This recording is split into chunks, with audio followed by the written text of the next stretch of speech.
stories, paranormal experiences, and spiritual growth. Moving through the beat, hearts keeping it tight. Diagnosis flowing, rhythms out of sight. Spilling their stories in the pale moonlight. Oh yeah. Oh yeah. Disclaimer. The information on this podcast is not intended or implied to be a substitute for professional medical advice, diagnosis, or treatment. All content is the personal opinion of the hosts, Sheri and Precious, including text, graphics, images, and other content contained on or available through the podcast or channel. It is for general information purposes only. We and the channel make no representation and assume no responsibility for the accuracy of the information on or available through the podcast or channel, as such information is subject to change without notice. We encourage you to confirm any information obtained through this podcast or channel with the listed references and other sources. And we strongly encourage you to discuss any information regarding a medical condition and or treatment with your physician. Hello, welcome to Bedpans and Boogeymen, the podcast. My name is Sheri. And my name is Precious, your host. Thank you for joining us. Oh yeah, Bedpans and Boogeymen, yeah, we feeling fine. Heartbeat, keeping it in line. From cold blues to night hues, we making that climb. Oh baby, tune in, it's podcast time. Oh yeah.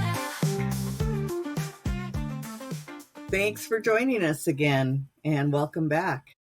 Yes, welcome. Today we're going to talk about meditation and healings by aliens. But to begin with, Precious was just telling me that she's been experiencing some electronic shortouts, and that is actually a sign of spiritual growth. As our vibration gets higher, we do tend to short out electronics, which is why they generally tell you when you're on a spiritual path to try and take time away from electronics, because you'll be replacing them quite frequently, especially if you have a strong emotion, because you're going to send out an electrical magnetic pulse, an EMP, and you are going to knock out your hard drives, you're going to knock out your watches, you're going to knock out a lot of things. My phone just goes on the fritz and it won't ring. People will be calling and I won't know they've called. I'll just get a message later that says I have a voicemail. And what kind of experiences have you been having this week with your electronics? Yeah, it's been really weird. Even right now, before we started this, my computer, its setup was completely ready, going, everything was charged. I come over here, it's like, oh, we need to update the computer. And I'm like, okay, well, how long could that take, right? Nope. We're still waiting. We're still waiting. And then it just went to black. And then at work, I've been doing so many things and actually that makes sense because I feel like I was very frustrated this week for some reason. There was a lot of like challenging things that were coming up. So when I would get mad, my computer, now that I'm kind of putting that together, my computer at work even has been really just not doing the things that I've been wanting to do at all. Like the email's been weird, Teams has been weird. My phone has been acting weird. Text messages are like not going through sometimes. It's just been interesting. Oh yeah, it happens to me all the time. It is. It's so frustrating and expensive. Exactly. Like I literally have to replace my phone at least every year. Yeah, I And remember that. I just replaced mine, 4 months ago, and it's already Yes. acting up. Oh, but you know So, what? I mean, with what you said, it makes sense though, because I feel like, we've talked a little bit about this in the past, how we're both we both feel like we're leveling up since we've met each other, Yeah. and at a very fast pace too. Like I've been doing a lot of shadow work, just like inner child healing, things like that. So that totally makes sense. But thanks for telling Yeah. me. I'm Yeah. I like, oh, mean, okay. that's the whole point of us doing this is that people go through things, they have epiphanies, and then they don't understand why all of a sudden it seems like everything's falling apart. It's not really falling apart. It's just that your vibration is rising and the things around you can't raise to that level. That is true. Yeah. And I do feel a little bit less crazy now. So thank you. Yeah. I felt crazy for years. And it's only been in the past couple years meeting people like you who have let me open up and show who I am and not feel so crazy. But it's also the elevation of the collective unconscious. Oh, that's true. There are so many YouTube videos and TikToks and posts on Facebook and Instagram, X, that are about spirituality and raising your vibration. And the more people that do that, it's the 100 monkey theme. I think we talked about this before, but maybe not on the podcast. I can't remember. Yeah, I can't remember either. What is the 100 Monkeys? Yeah. So that is, it was an experiment where they went to an island that was isolated that had monkeys on it. And they taught one monkey to wash its fruit before it ate it.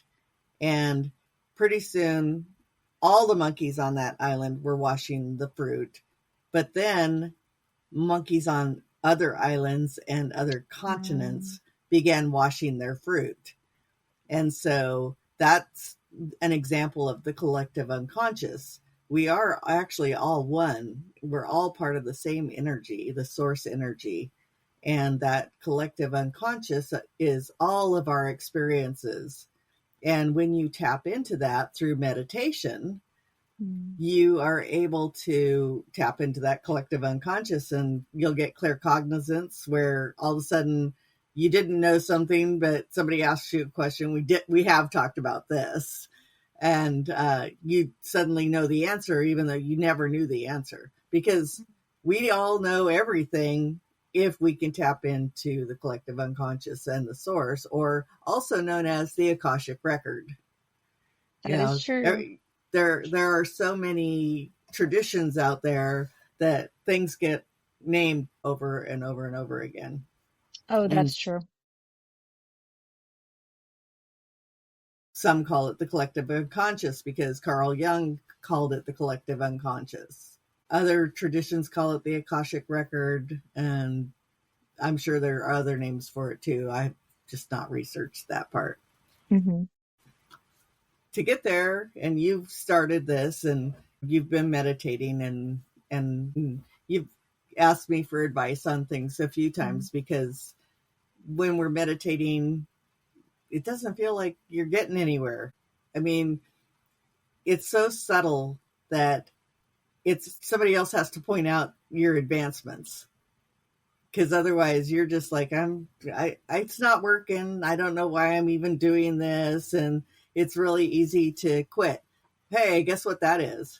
That's your lower self, your physical self, who wants to stay in the material world, who wants to have all the things. And it's fighting against you, raising your vibration to where you don't care about the material things anymore. What you care about is the collective, Exactly. the ability to help others and be of service Hmm. versus being of service to self. And so that leads us into the talk on the meditations. There's also many different types of meditation. We've talked about a few Mm. that you can do. So if one kind doesn't work for you, another can. So I know you were talking to me recently about doing moving meditation. Oh, yes, moving meditation, definitely. So on this one, I like to speak a little bit about that because, just doing research, And not like extensive research per se, but just like wanting to know more about the meditation, because I felt the same way, Sheri. Like when I first started meditation, my mind would just not just stop. I couldn't reach that stillness that they want you to reach, right? And I'm like, nope, this isn't working.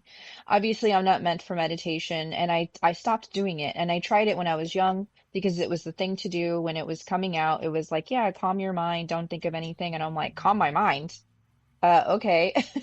We'll see how that works. And then, we both have neurodivergence, which for those listening, it's a full spectrum, right? So, I mean, I have ADHD diagnosed.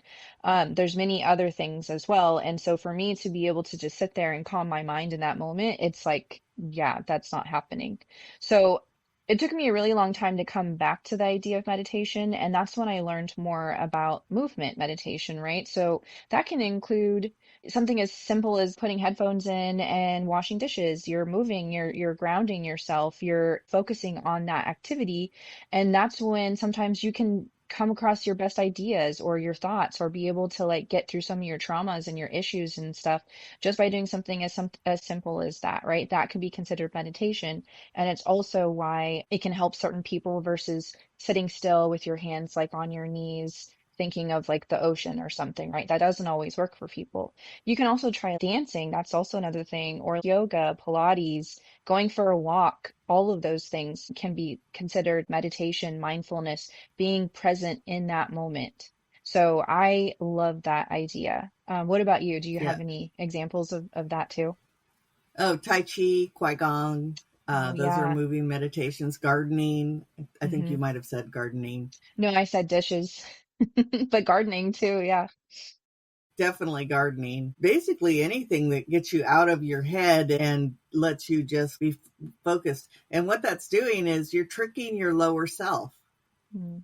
You're occupying your lower self so that you can reach your higher self because your lower self is busy. It's like that with healing touch also. When I learned Reiki's very right brain. You put symbols into the aura and you kind of do whatever you want, whatever Mm. feels right. And I was okay with doing that. But then I learned healing touch, which was developed by nurses. And it is certified through the Holistic Nurses Association. And it has very specific, put your hands here, wait for 1 minute or until you feel the energy moving, and then go here and put your hands here. And for this problem, you would want to do this type of treatment. And for this problem, you want to do this part of the treatment. And what that does is that, again, occupies my lower self by saying, I got to put my hands here. And it lets me be that channel for that source energy to come through and help this person heal. I don't heal the person and source heal. That's awesome. And that is actually a form of meditation in itself, because while I'm doing that, I am clearing my mind and just putting out the intent up to this person's best good. And so I never even thought about that being meditation before, Yeah. but it actually is, Yeah. because Very that's when cool. I actually start to see auras and things, Mm. which I don't normally see auras, just a few times. And it's a little difficult for me. I wish I had your gift in that because you see energy and I just hear and feel energy. But We all have our you know, gifts, so like I wish sometimes that I could feel like you or hear like you, like for the more we work together on healing touch, the more that clairsentience is going to happen for you, yeah. because that's where it started really coming out for me, is doing the healing touch treatments, because you start to feel other people's energy because you're literally reaching into their energy field. Oh, okay. Awesome. Yeah, I have not experienced that yet, so I'm excited. I mean, I've been doing it for 20 years. At first, I didn't feel that much. I had to do, okay, hold your hands here for a minute. Hold your hands here for a minute. And I literally had to do music that I could time out with the music. And I had to have a clock I could look at, which is very distracting while you're trying to work on somebody, that you're watching a clock the whole time. And the reason that we do meditation it is the process of changing our consciousness. It's elevating our vibration. It's being able to get in there and tap into source. And when you do this on a daily basis, you start noticing synchronicities everywhere.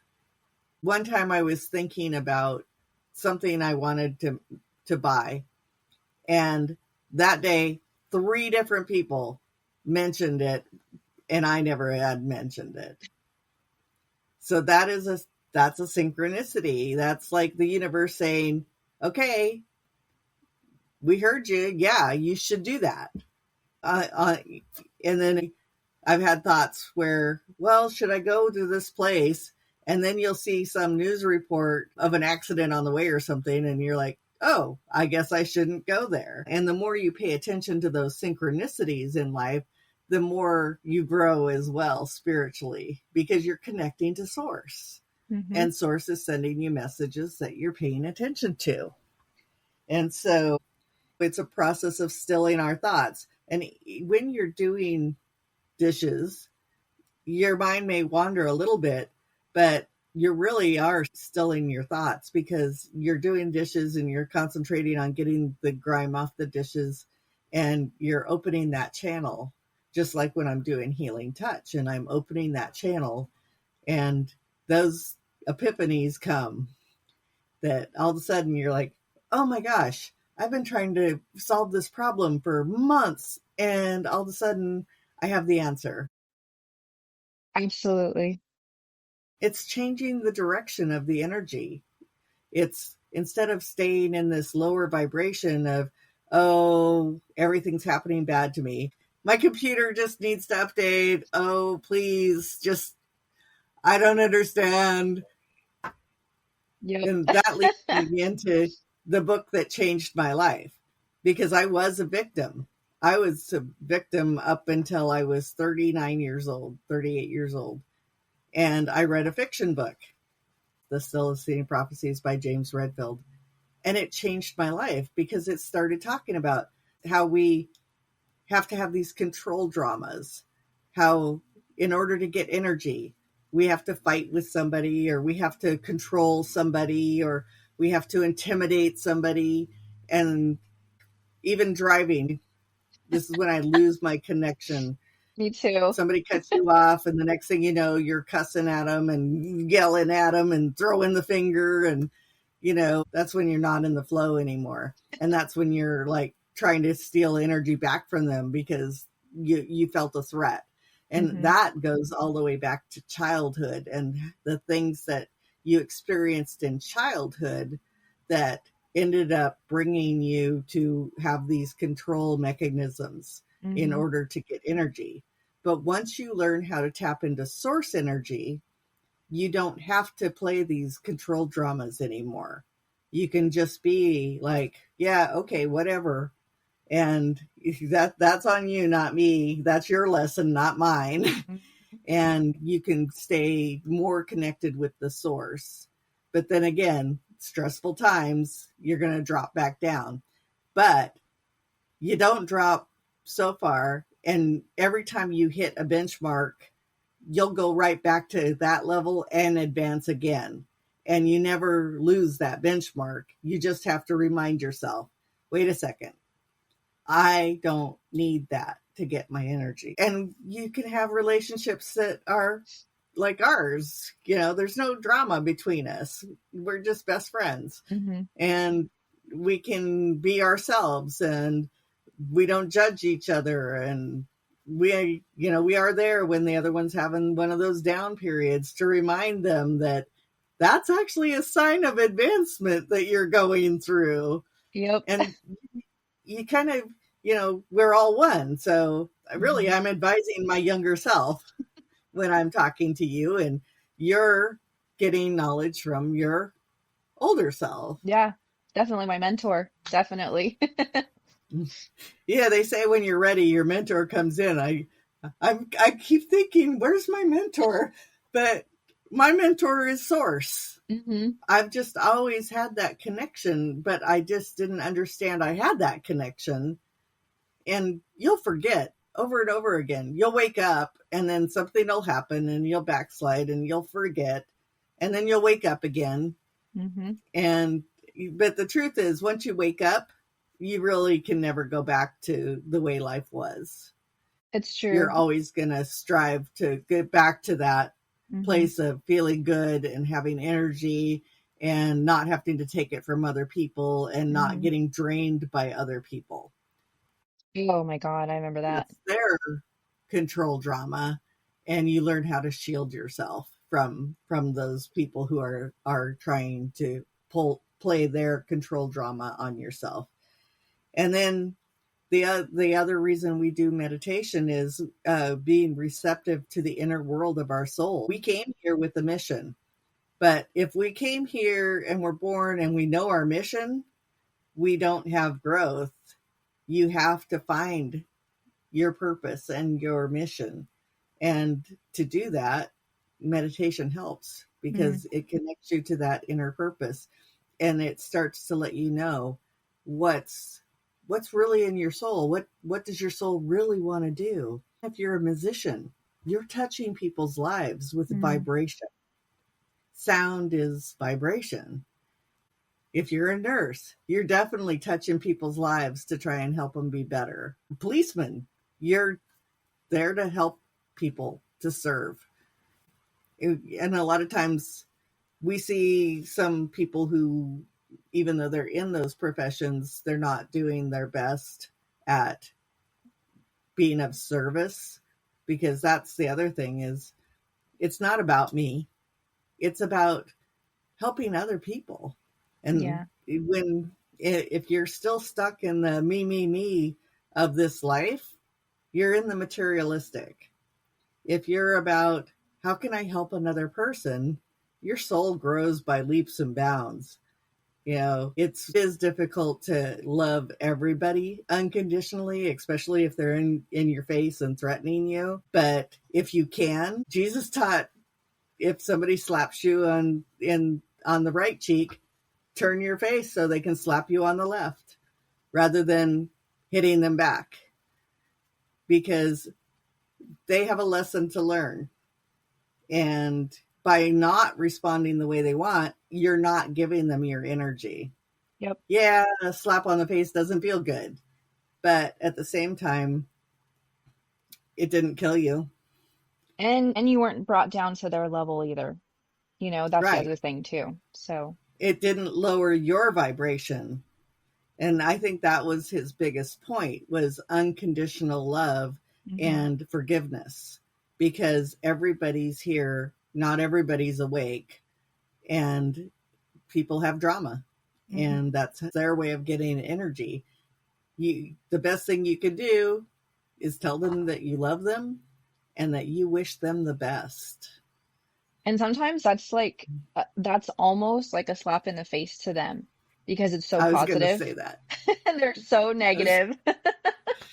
Yeah, that's that blood analogy I like, but I've said that blood analogy on the podcast before, so I won't go into that one again. But it's so true though, like people can be so like negative, so rage filled, so low vibration. They come across someone like me or you, someone who's like in our soul family that we're trying to grow. And again, we're all human, so we do slide and we have emotions too.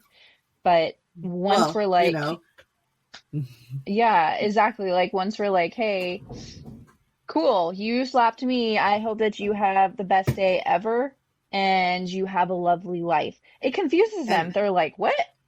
and I hope you feel better. I hope you got that out of your system. I might press charges anyway, but because Yeah, you assaulted me. exactly. But I don't personally have to harm you in return. Yep, exactly. There is the law of the land as well as the law of the spirits. That's true. Meditation's going to allow you to unveil your true self and help you connect with that divine consciousness, the source consciousness, the universal consciousness, whatever it means to you, because each of us are individuals and each of us has our own path in how to get there. Yeah, so that's why it's important to do it daily. because if you don't do it daily, it's much easier to slip backwards than it is to move forwards. And even when it doesn't seem like you're getting results, you probably are. And that's why it's important to have mentors and friends that can tell you that, hey, you're doing better. And even if that person isn't doing as good as you would hope they would be doing, when you notice that people are growing, it's important to say, hey, I see you've made progress. I am so happy for you. Because it's never fun to watch people in that victim stance, or that stance where they've got to always tear somebody else down in order to try and get that energy for themselves. It's sad, and you wish they'd listen, but you can lead a horse to water, you can't make them drink. But if you're still putting that message out and you're giving them that message over and over, eventually it will, spark something in them, hopefully. It's true, though. It also prepares a channel in your brain to receive the knowledge from the collective unconscious. So you don't always have to, when you're meditating, sit there and be okay, well, I got to still my mind and not think of anything. Sometimes it's not a stilling of the mind. It's my intent is to go and get some knowledge from the collective unconscious. And you then could do like a progressive meditation to relax your body and let you astral travel. It allows you to raise your vibration, decreasing stress, anxiety, control, increasing your self-image.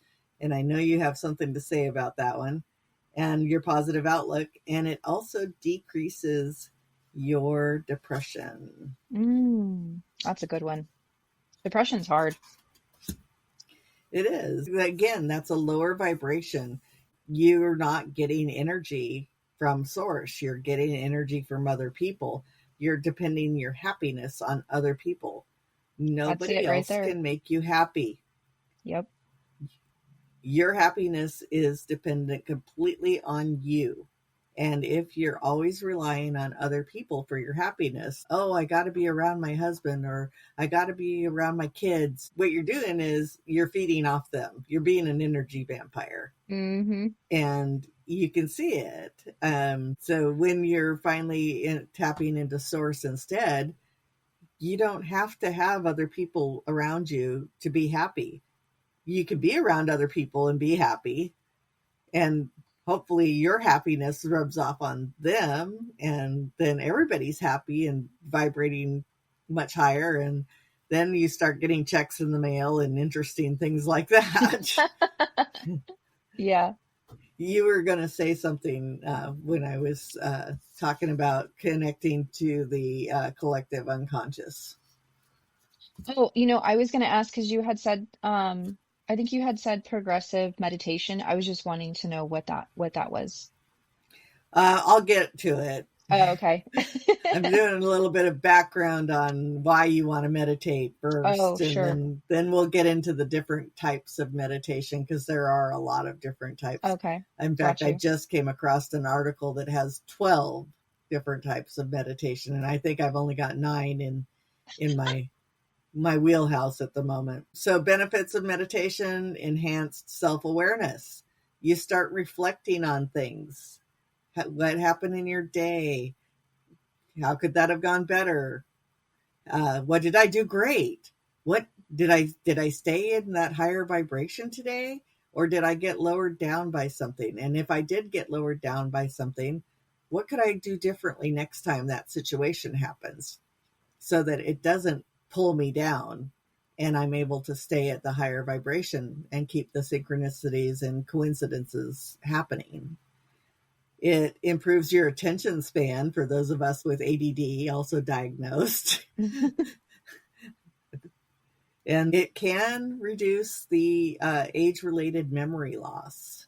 So meditating can actually help with that, because again, you're tapping into that collective unconscious, you're raising that vibration, and that helps your nerves synapsing to retrieve those memories. It allows you to be kinder because you start to realize you're all one. And so if you're mistreating another person, you're really doing it to yourself. Yep. I think, have I talked about forgiving my dad on his deathbed? No. So again, Celestine prophecies is the only reason I could do this. But my dad had a major stroke, and he was not a big part of my life. He was really kind of a gross man.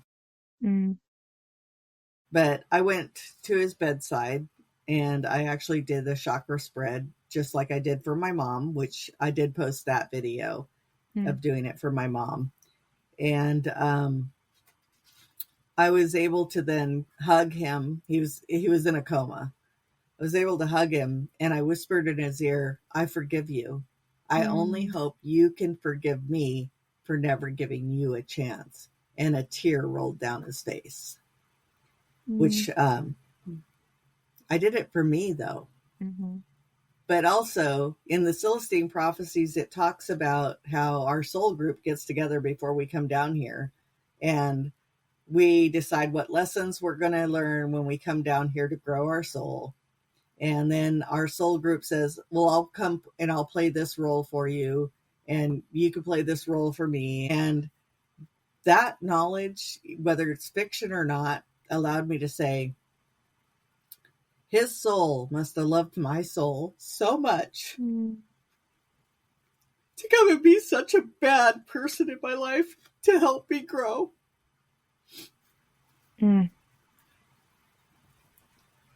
That's really hard. Thank you for sharing that. So we're just going to take a minute here and regroup and be right back. Yep.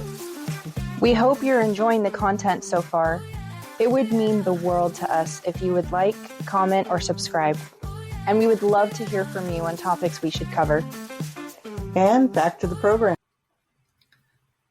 It helps everyone if you can forgive. Yeah, that's true. It also helps with addictions because it helps you to learn better self-control. You know, addiction is all about loss of control and not being able to handle what's going on around you. But when you're meditating and you're raising your vibration, it's much easier to deal with conflicts and other problems that come up from that higher vibratory status than it is from a lower one. And it improves sleep. And I can attest to this because I've had chronic insomnia for my life. And I started listening to the progressive relaxation audios. And I've been sleeping really well. Like my watch is telling me my scores are in the 70s to 80s. Nice. And in the past, they were in the 40s and 50s. And I used to only get 5-6 hours of sleep before I was waking up. And now I'm sleeping usually 8 hours, which isn't good because I'm not able to get as much done. But at the same time, I've gotten so much more done because my webpage is now caught up to where my blog page was. So, nice. With other things on it too. So that's coming along really well. We talked about this when we tried to do a podcast and our mics died. It improves pain control because you can do the guided meditations. You are taken to a place of peaceful, like you do a guided visualization of taking them to the beach or to a mountain and describing that scene to them, and it distracts them from the pain that they're having. Yep, absolutely. And it lowers blood pressure. Oh, okay. If you're more relaxed because you're happy, you're not all tense, you don't have that fight or flight response going on, and you naturally will lower your blood pressure. So now we're on to the different types of meditation. So what do you know about the mindfulness meditation? So for mindfulness, I mean, I know that I heard that word first when I was in nursing school. They came, one of the instructors came and talked about mindfulness and all of these like excellent effects that they've noticed, even with like research and studies, especially like on the brain, on the elderly brain as well, but just over time. Um, and she was saying something about it could be something as simple as just breathing in. That could be mindful. And really, to me, to what mindfulness is to me is being present in that moment and being mindful Hmm. of yourself and your environment and just like, seeing, looking, feeling, hearing, tasting, everything that can keep you in that moment because we usually don't. We don't live the moment. We're always thinking to the future or to the past, right? We're never like here. Right. And that's what mindfulness is to Exactly. me. So, yeah. Exactly. It's be here now, be Yep. present now, because the past is gone.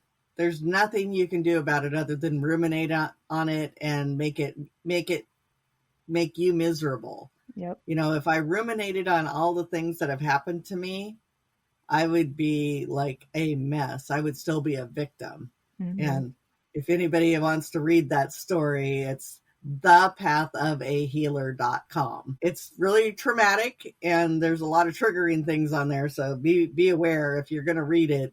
It's not pretty and it's pretty graphic.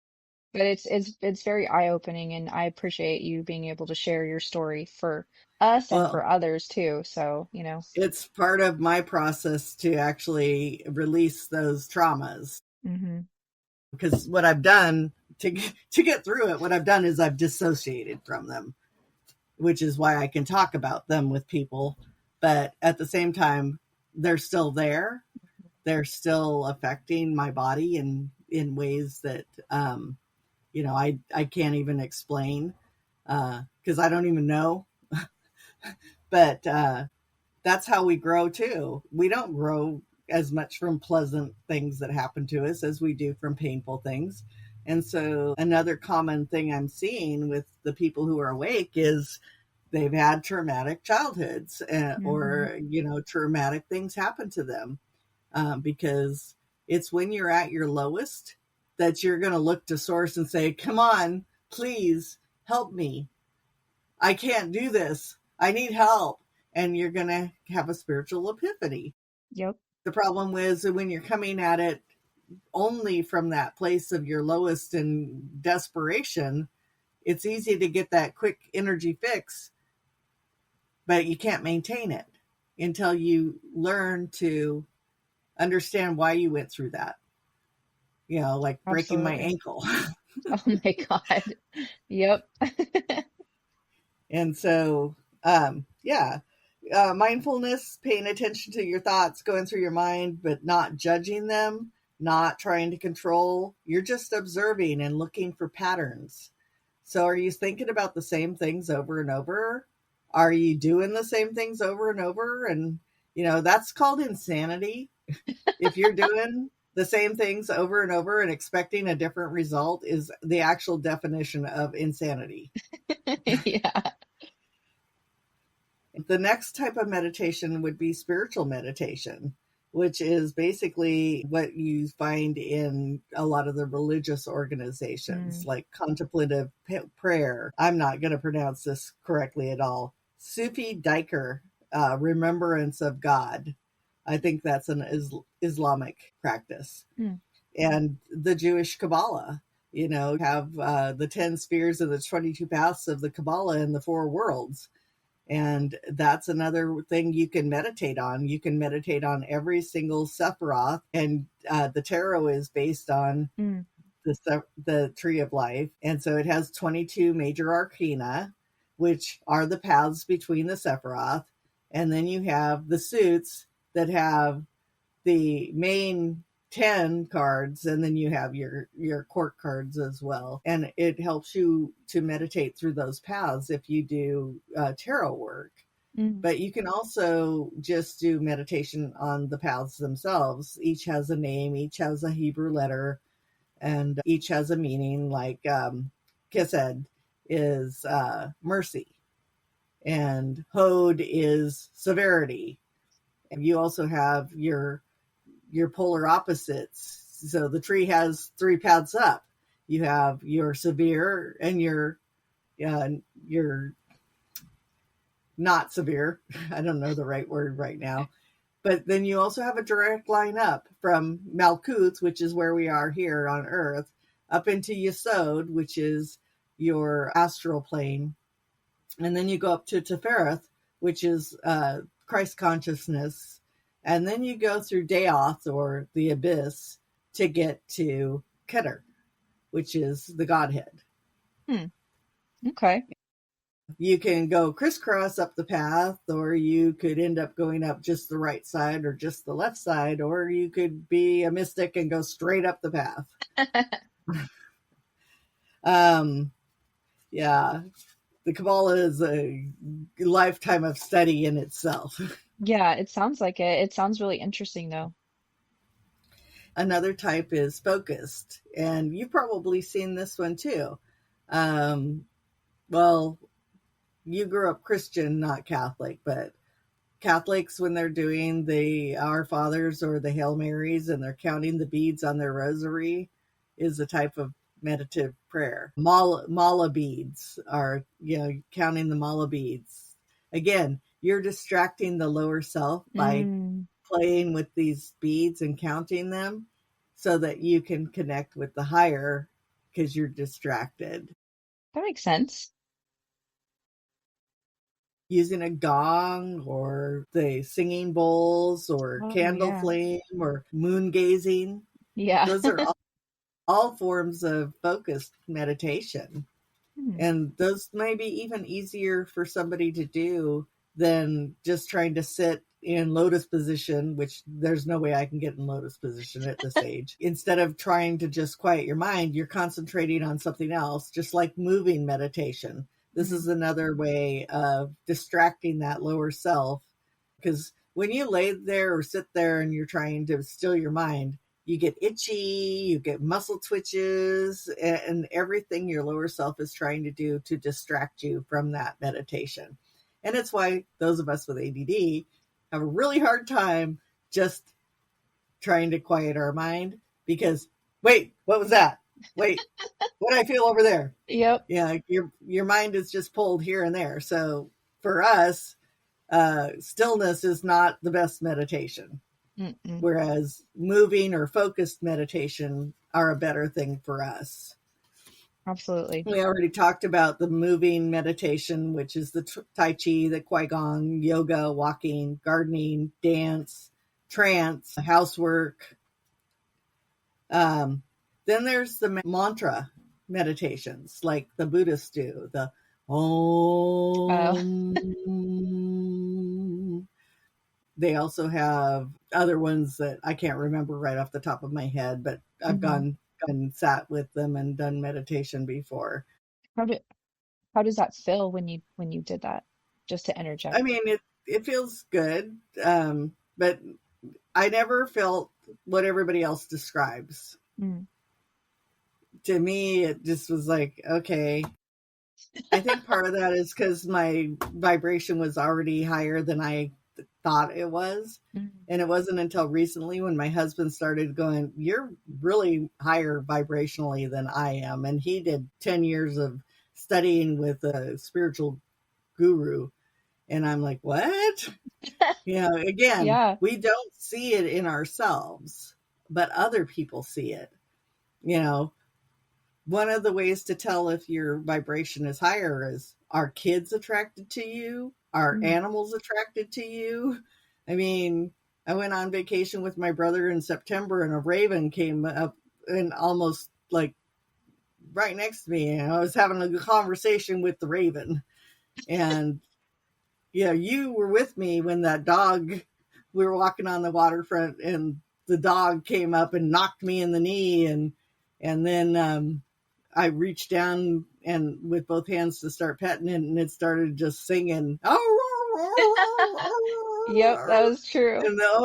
And the owner's freaking out going, I'm so sorry. I don't know what's going on. They've never done this before. And I'm just like, it's okay. I do energy work. And then I'd lift it up, the dog had done a couple twirls, and then I reached back down, and same thing. And then when it had enough energy, it walked off. Yep. And then in March, when I went to the Grand Canyon, another dog came up and just started leaning into my leg and just, and the owner's like, I'm sorry. And I'm like, it's okay. I'm used to this. And people walking their dogs by my house, the dogs are pulling them to come up to me, and they're like, I'm sorry. And I'm like, it's okay. Yeah. Yeah. I've been sitting in my car at work, and people will be walking by with dogs, and dogs are like towards my car even. And I'm just like, okay. Yep. And that's the thing. Yeah, you'll know, like you said, from the outside influences. You don't feel it on the inside. I don't feel it ever until someone like makes a comment, or a child looks at me like with not fear, but like, who are you? Like all of a sudden, I have little kids in the shopping carts at the store going at me, and the mom's like, why are you waving at this person? Yeah. So, and that's just it. If you don't know what those signs are, you still think you've not made any progress. So it's important to be informed of, what does awakening actually look like? Yeah. Yeah. There are some downsides to it too, but that's going to be another podcast, because I'm not prepared to talk about that yet right now. No, me neither. That's going to be a lot. Good, but a lot. Yeah. So the mantra, some people find that easier than trying to focus on your breath, because generally with regular lotus position meditation, you're focusing on your breath. You're either doing a box breath, or you're, deeply breathing in through your nose and out through your mouth, while intent of bringing in the good energy and breathing out the bad. And so when you're doing a mantra, you're raising your vibration through sound again. It is vibration. And so when you go,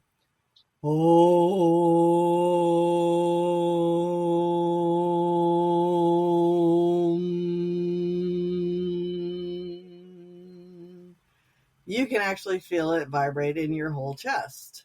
Yeah, I felt it right there in my heart area.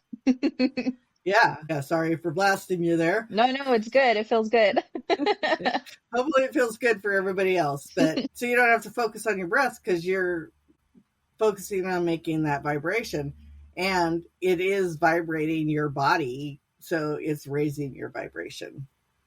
Nice. Most people have heard of transcendental meditation, which is with a person who has been certified, who also teaches you very specific practices of quieting your mind and inducing that state of peace and calm, and using the mantra that they have for that. And it's best if you want to do transcendental meditation, there are books on it, but it's best if you actually find a certified practitioner to learn from if you're going to do transcendental meditation.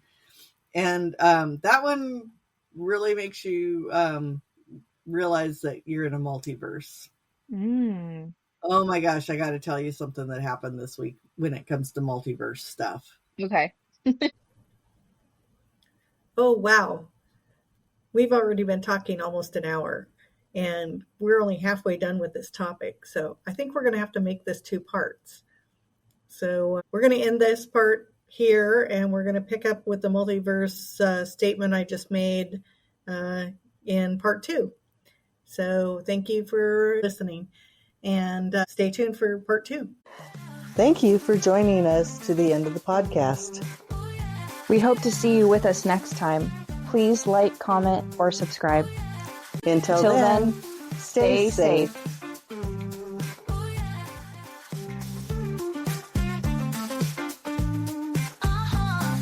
Creeping down the hall with our flashlights gleam. Hear that ivy drip, it's a spooky theme. Whispers of the night like a doctor's dream. Grooving with the ghosts, if you know what I mean. Oh yeah, shifts on almost over, but we ain't slowing. Tales of the war forever growing. Pump up that beat, keep the stories flowing. From scuffs to scares, we keep glowing. Ooh la la la.